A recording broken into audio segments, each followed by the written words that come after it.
मसीह में आप सबको सलाम। मेरा नाम सुनील है। मेरे अजीज़ों, आप सब खैरियत से होंगे। अगर आप इस चैनल पर नए हैं तो इसे ज़्यादा से ज़्यादा शेयर करें, लाइक करें, सब्सक्राइब करें, ताकि करके खुदा बाप आपको बरकत दे। मेरे अजीज़ों, आज जो मैं कलाम लेकर आया हूँ ये अल्फाज के ऊपर है।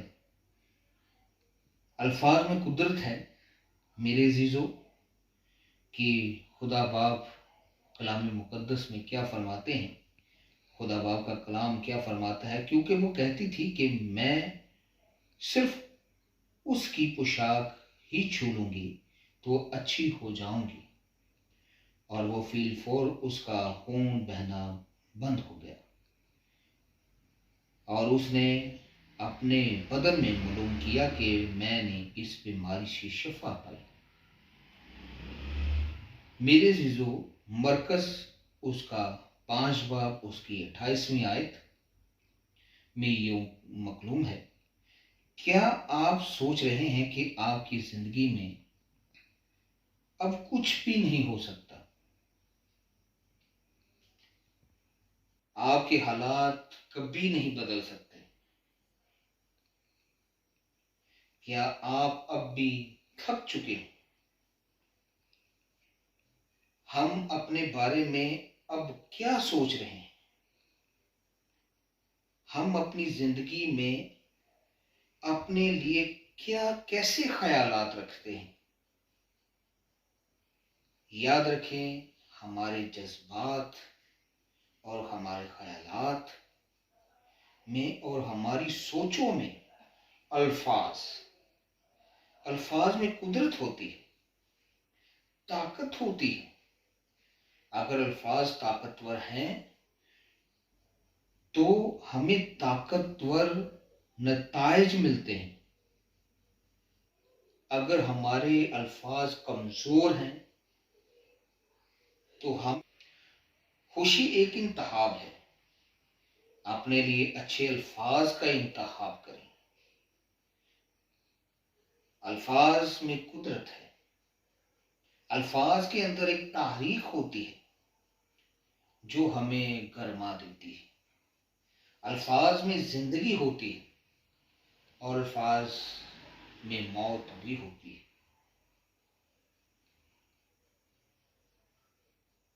याद रखें, हमारी जिंदगियों में, हमारे घरों में जो माहौल पैदा होता है उसके पीछे अल्फाज होते हैं। मुल्कों और कौमों और मज़हब में जब ताल्लुकात खराब होते हैं तो उसके पीछे भी अल्फाज ही होते हैं। अच्छे अल्फाज अच्छी सोचें, अच्छे ख्यालात और अच्छा माहौल पैदा करते हैं। कमजोर बीमार अल्फाज बीमार माहौल पैदा करते हैं। अगर घर के अंदर झगड़ा होता है तो उसके पीछे भी अल्फाज होते हैं। अगर मुल्कों में जंग शुरू होती है तो उसके पीछे भी अल्फाज ही होते हैं। अगर जंग खत्म हो जाती है तो उसके पीछे भी अल्फाज ही होते हैं। अगर घर में से मुस्कुराने की आवाजें आती हैं तो उसके पीछे भी अल्फाज ही होते हैं।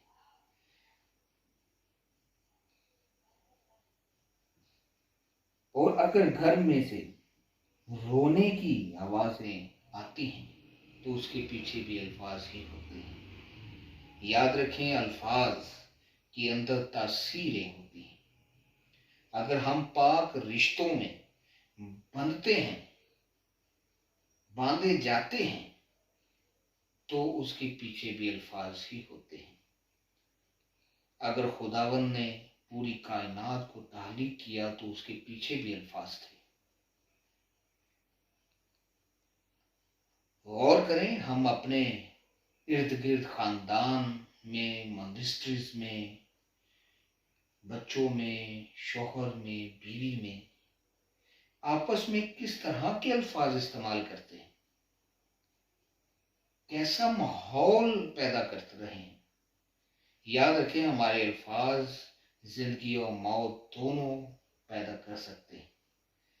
हम अच्छे अल्फाज का इंतखाब करते हैं, अपने हालात अच्छे बना सकते हैं, और बुरे अल्फाज इस्तेमाल कर कर बुरे हालात बना सकते हैं। अल्फाज हमें दलेर भी बना सकते हैं, और अल्फाज हमें बुज़दिल भी बना सकते हैं।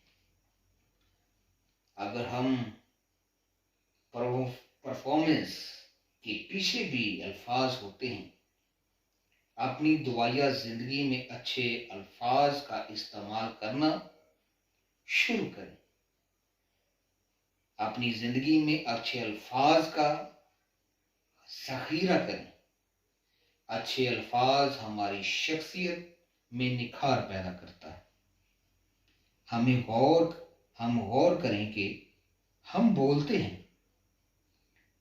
बोलते वक्त, गुफ्तगू करते हुए कैसे अल्फाज इस्तेमाल करते हैं। याद रखें, हम किसी को रुला भी सकते हैं और हंसा भी सकते हैं।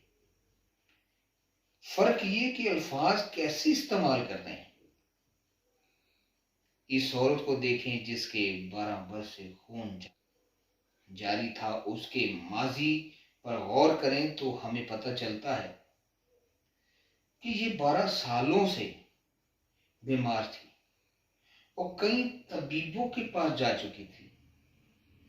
अपना माल सबाब, पैसा, वो सब कुछ उजाड़ चुकी थी। अब उसके पास कुछ भी नहीं था। तो क्या हुआ? अब उसके पास कुछ भी नहीं। अब शायद ये सिर्फ मौत के लिए ही सोच रही थी।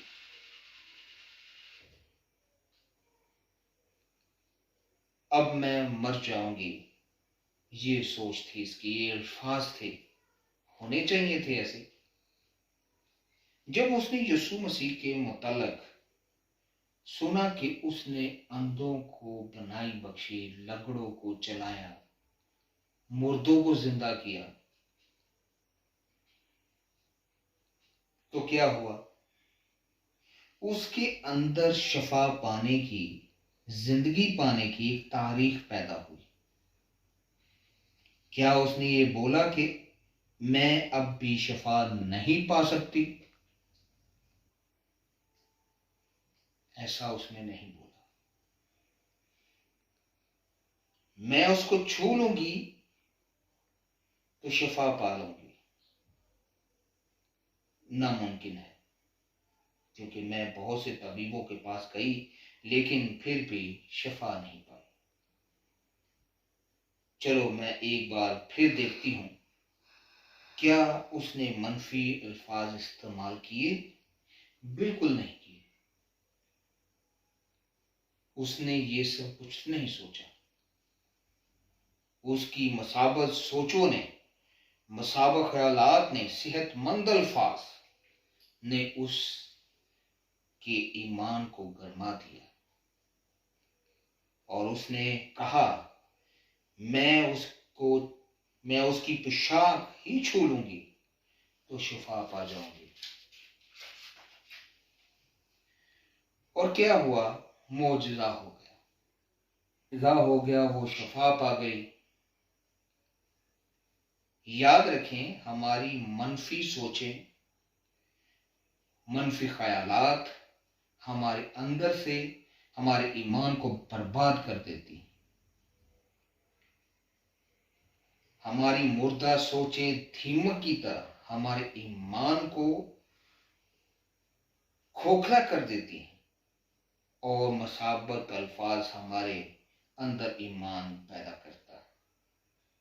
करते हैं, हमें ताज़ा कर देते हैं, हालात बदल देते हैं, और हमारी रूहानी और जिस्मानी ज़रूरतों को पूरा करते हैं। अल्फाज में कुदरत है। अपनी दुआएं, जो आप दुआएं करते हैं, उसमें अच्छे अल्फाज इस्तेमाल करना शुरू करें। अपनी सोचों को अच्छे अल्फाज दें। अगर ये औरत कहती कि मेरे छूने से भी कुछ नहीं हो सकता, तो बेशक वो मर सकती थी, वो मौत के मुंह में चली जाती। हम कभी कभी ऐसी बातें करते रहते हैं, और वो बातें हमें मौत की तरफ ले जाती हैं। याद रखें, आज ज़रूरत है कि हम अच्छे अल्फाज का इस्तेमाल करें। उसने कहा, मैं उसकी पोशाक ही छू लूंगी तो शफा पा लूंगी, और वो उसी वक्त शफा पा गई। याद रखें, अल्फाज जिंदगी गुजारने का एक जरिया है। अल्फाज के साथ हम रिश्तों और दुनिया के साथ राब्ता करते हैं। अच्छे अल्फाज अच्छी चीज़ें, अच्छे रिश्ते पैदा करते हैं, और कमज़ोर बेहुदा अल्फाज बेहुदा कमज़ोर रिश्ते पैदा करते हैं, माहौल पैदा करते हैं। अल्फाज के साथ हम रिश्तों को जीत भी सकते हैं और मार भी सकते हैं। अल्फाज पूरी दुनिया में कामयाब होने की एक कुंजी है।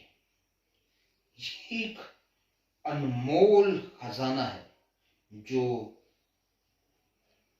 खरीदा नहीं जा सकता। सिर्फ एक ही खजाने को अपनी जिंदगी में पैदा किया जा सकता है। सिर्फ इस खजाने को अपने अंदर समेटें। मेरे अजीजों, अपने अल्फाजों को, जब आप अपने अल्फाज मुंह से निकालते हैं, अच्छे अल्फाज निकाला करें। ये ना निकाला करें कि अब कुछ भी नहीं हो सकता, अब ये सब कुछ खत्म हो गया है। जब आप ऐसे अल्फाज निकालते हैं तो अल्फाजों में क्या होता है, तासीरें होती हैं, और वो वैसा ही आपके लिए होता है। अगर आप अच्छी सोचें, अच्छे अल्फाज निकालते हैं, तो क्या होता है, वो आपके ईमान को गरमा देता है, आपके ईमान को मजबूत करता है, और आपके लिए वैसा ही हो जाता है। मेरी चीज़ों, खुदा बाप आप सबको बरकत दे। और जो इस चैनल पे नए हैं, इसे ज़्यादा से ज़्यादा शेयर करें, लाइक करें, ताकि करके खुदा बाप आपको बरकत दे। सब्सक्राइब करें ताकि करके खुदा बाप आपको बरकत दे। आमीन।